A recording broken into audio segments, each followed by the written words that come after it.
Well, I don't think you'd ever question who this costume belongs to. Here's your look at the brand new McFarlane toys, DC Multiverse, DC Classics, the Riddler.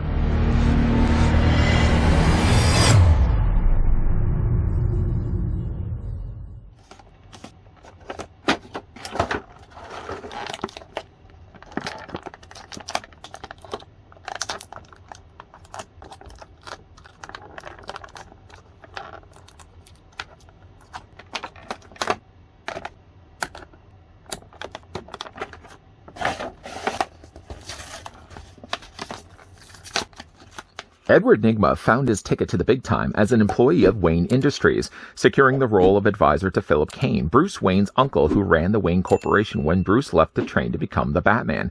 Nygma began plotting his takeover of the city, an expert strategist and genius-level knowledge of history. It was not long before Nygma adopted the guise of a supervillain, calling himself the Riddler. As I go ahead and measure off this man of many mysteries, I have a riddle in fact to pose to you, the viewing audience. He who respects will give it, yet he who expects will need it. What exactly is it? Let me know down below in the comments section. I'll give you the answer at the end of this review. In the meantime, though, Riddler stands 7 inches in height, or the figure is going to be about 17 centimeters tall. As for a couple of figures we can bring in for comparisons, one I thought would make the most sense along with a classic-looking Riddler is a pretty classic-looking Batman. This is the Nightfall Batman, not the one that has the cell shaded that we looked at from the San Diego Comic-Con release, but still a regular blue-clad Batman fits rather nicely here with a classic-looking Riddler. I hope this is a trend that's going to continue from McFarlane's team, where we are going to be getting more classic costume characters, especially ones from Batman's Rogues Gallery.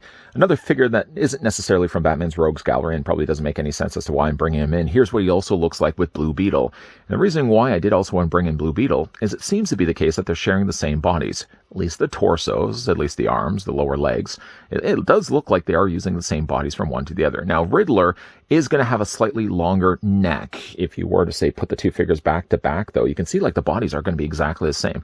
This is also something that has been shared as well when we looked at the Captain Atom, for example, that they are using the same bodies. And, you know, I'm all for the idea. First of all, it was a good body there anyways. I didn't have any real issues with the Blue Beetle body to start with. But if it also means that we're going to be getting the likes of Edward Nygma as a figure, then sign me up. Jumping now over to the figure's accessories. First, Edward Nygma comes included with a black display stand. Nothing really new to report here. It's just the same regular display stands as we always get with the DC Multiverse figures. But the fact that we still get, let's just absorb that for a second, the fact that that company is still producing figure stands with their figures, whether you have one of these, whether you have 1,000 of these, and that's probably just exaggerating a little bit. I'm still glad that we actually do get ourselves display stands. And move that to the side, though. The figure also comes included with a classic-looking trading card. Edward Nygma, or the Riddler, if you will, does have two mysteries, two riddles presented in front of me. The first one is, how can one get into a locked cemetery at night? The other one is, can you tell what nationality Napoleon's parents were? Anybody have any guesses? Well, I think the first one, how do you get into a locked cemetery? You use a skeleton key. The second one, can you tell what nationality Napoleon's parents were? Of course I can. That's the answers. Flip the row around to the back, though. The real name, of course, as already stated several times, is Edward Nygma. There's a fairly substantial paragraph read. You can read for yourself if you so wish. So happens to be also a mystery that's already been solved, as I read at the beginning of this review. Love the look of these cards, though, especially the idea that we're getting old comic panels like this with old riddles presented.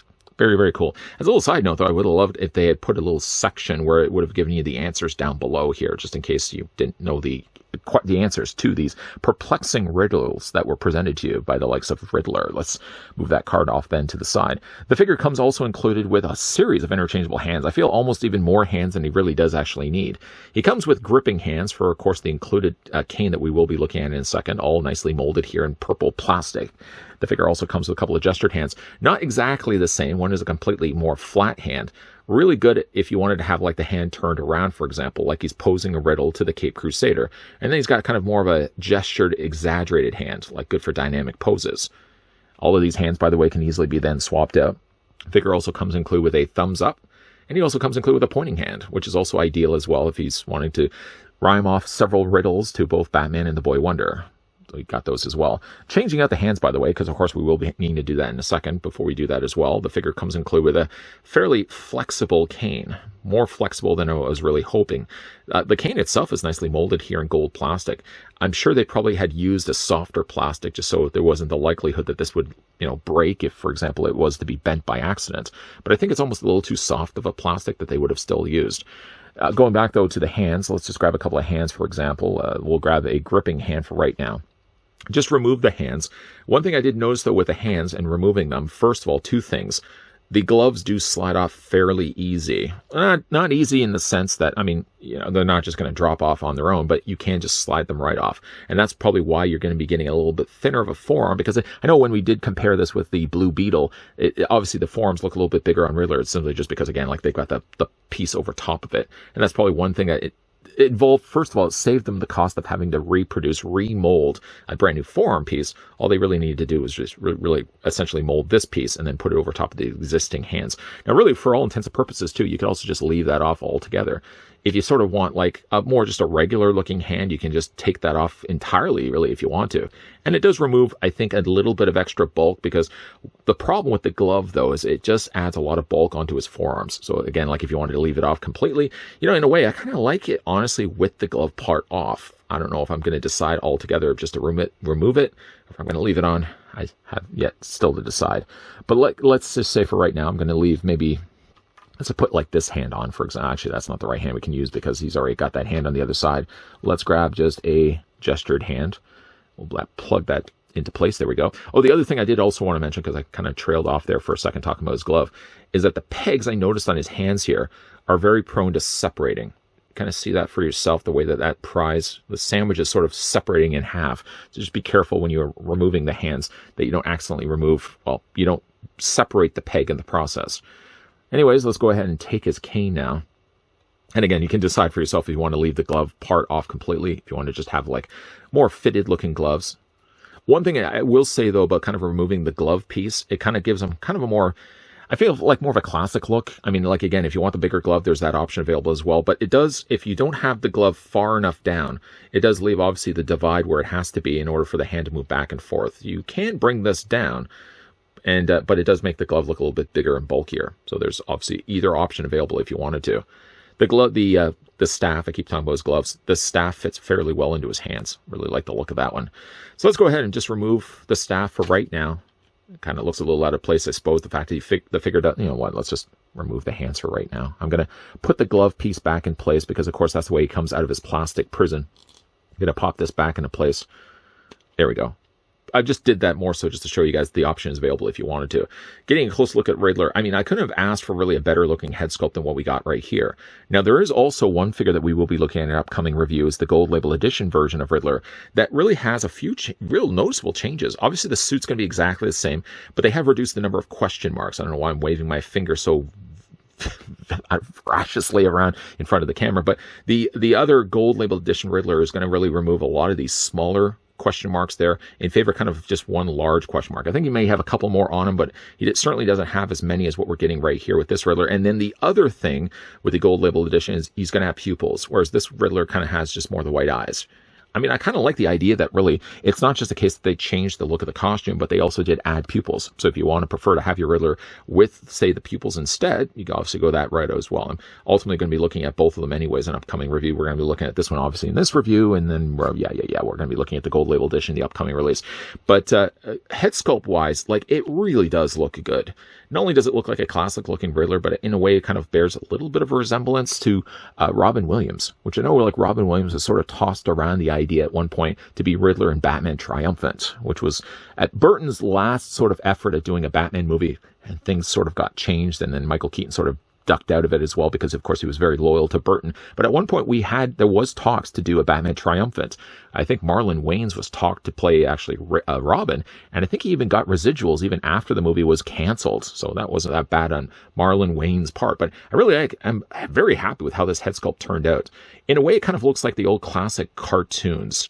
The one actually cartoon that kind of reminds me of this, and isn't so much even a cartoon, is an animated commercial featuring Batman. I think it may have even had Riddler in it, but it had Penguin, I know for sure, and it had Joker. Riddler might have also been in it as well, but it sort of has that sort of animation style to it. He's got the cleft chin, which I think is a nice touch. I think the coloring on this guy is really good also as well. a big smile on his face. Now, again, like if you did want to have pupils, there's that option available if you want to get the gold label edition. As for the rest of the costume, there's really nothing I would have changed to the suit itself. All of the individual question marks, I would imagine, have been artificially printed on that. I can't imagine that somebody's going in there and hand painting these. Like each of the individual question marks look very cleanly applied. There's no real smearing of paint anywhere. He's got the big purple belt that matches that, of course, his gloves. And he does also have, like, he doesn't have any boots necessarily, but he does have sort of the sculpting, the indication of what boots would be. Now, this would have been banded obviously in black when we looked at, say, like the Blue Beetle, for example, which I just have off to the side here. I really should have actually had him a little more closer in quarters, but just to kind of show you guys, like, there's Blue Beetle's boots. See how he has the black band. The Riddler doesn't have that, but it's still sort of left behind from the molding. Legs are going to be exactly the same. Really, like the torso and the lower waist is also shared the same between the two. Now, Riddler clearly has a differently sculpted belt, but it looks like the bodies are going to be the exact same. Now, I have them arched backwards because I think earlier I had him kind of brought forward. It kind of does reduce the height of him. Riddler, I had him a little bit further up too, but you can see like the bodies are going to be the exact same. Biceps, forearms are shared the same as well. Everything is going to be looking as if they're using the exact same bodies from one to the other. And again, I'm okay with that. For the articulation here on Riddler, it's sculpted once again on a ball joint, so it does rotate all the way around. It looks up, it looks down, about that far, and it also rocks back and forth. I know before we actually kind of go back to the articulation points of the figure, one thing I also do want to mention is I like the fact that they added the blue, the little streaks of blue on the top of his hair. I feel like it would be leaving off a very crucial thing to point out in this review, if not to mention that Riddler does have blue hair. It's not crazy to the point where it feels like his entire hair is blue, but it's just in right enough places. I mean, really, even to like look at that, that's a good-looking Superman head sculpt too. I don't think they'd likely use that for a Superman body, but yeah, there's always that option, I'm sure, down the road. Kind of has a bit of a Cavill look also too. Anyways, for the rest of the figure's articulation, his arms easily come out beyond the point of 90 degrees. They rotate all the way around on both sides. He swivels at the bicep, yes. The figure does also have a double hinge on his elbow, sure. Upper torso is on a very generous ball joint as well. That could be said for the lower abdomen area. That's also on a ball joint. Legs do split out. You can take the legs and move them forward. You can move them back, out. Swivel at the slight swivel at the top of the thigh. Double hinge on the knee. No articulation here in the boot, although it kind of looks like there's a cut right there. You'd be able to rotate it, but I can't seem to rotate it in my figure, so it could be just permanently like that. Hinging back and forth, yes, on the ankle. You can, of course, rock it back and forth this way. And the figure has toe articulation, if you wanted to get that. Yeah, there's nothing really I would have necessarily changed to the Riddler. I don't know if I really like the gloves being as big and bulky as this, but as I already showed you in this review, you can take the glove part technically off. Well, at least the top of the glove. You're going to leave still the hand below because, of course, he can't hold on to the cane if he doesn't have his hands. Yeah, it's still, though, while it is really essentially being used using the same figure build and body as what we got here with Blue Beetle, I'm glad at least that it did translate to a really good-looking Riddler, if I can get Blue Beetle to stand here. Now, again, we are going to be looking at an upcoming review, the Gold Label Edition Riddler, which is going to be also using the same body as well. The only thing that's going to be notably different between the two figures is that the question marks are a lot less, quantity-wise, and he's also going to have the pupils in the mask area of his face. But yeah, if you're into the classic look of Riddler, I know I keep dropping the word classic over the course of this review, but it's something consistently good about this figure that it just resonates for me. This is something really that I always wanted the DC Multiverse line to be from day one. And I hate to be that old guy. Oh, the guy's stuck in the past. I know the younger youth is all looking at it as old collectors thinking, you got to move on, guys. You got to branch off and kind of welcome the new designs. It's fun and good, which is what we have been really doing with the DC Multiverse stuff. Like, we've been getting the newer designs, the single series arc character designs, but I'm glad to see, like, we're getting this stuff too. This is the kind of thing that, again, like, I always really wanted DC Multiverse line to be delivering, and every once in a while we are getting delivered a really good looking figure. I think Riddler here is a fantastic pickup if you get the chance to find one for yourself. And as we wrap up the review of the DC Classics Riddler, I did promise at the end of this I was going to give you guys the answers to my earlier posed riddle. That riddle, by the way, is he who respects will give it, yet he who expects will need it. Anybody guess what the answer was? Just checking down below. Oh, right, this is live. I can't check down below and see what the answers were. The answer, by the way, was thanks. He who respects it will give thanks. He who expects it, on the other hand, will need it. The answer is thanks. Speaking of thanks, though, I'd like to thank the folks over at McFarlane Toys that did provide the sample of the brand new DC Multiverse DC Classics Riddler that we have the chance to have a look at in this review. Really a nice looking Riddler overall. If you like the look of the classic costume, then this Riddler fits the bill rather nicely. I have decided, as you can already see, that I've removed the top part of his glove. I think, first of all, the glove part just makes it look a little too bulky, and of course, getting a closer look to kind of that Frank Gorshin design of the Riddler suits. I kind of prefer to have the smaller gloves instead. So I like that as an option. They made it not only as a cost-effective way of using the arm again from the Blue Beetle build, but it also gave you the option as well as a collector to decide just to scrap it, to 86 the top of the glove altogether. And I think it's going to look a little nicer, I think, with this design of Riddler. Now, of course, as already mentioned, we are going to be looking at the gold label edition Riddler in an upcoming review. About the same Z's when it comes to the overall build, but you'll see that there have been some cosmetic changes, notably some pupils in the peepers of Riddler. So definitely that video is going to be coming up shortly. If you guys certainly enjoyed this video, I want to hit with a like. If you guys are loving the content you guys are seeing, and certainly on board to see that gold label edition Riddler review, if you haven't already done so, make sure you hit that subscribe button down below, and you're also turning on as well the bell notification. Of course, as always, guys, thanks for watching. See you guys next time.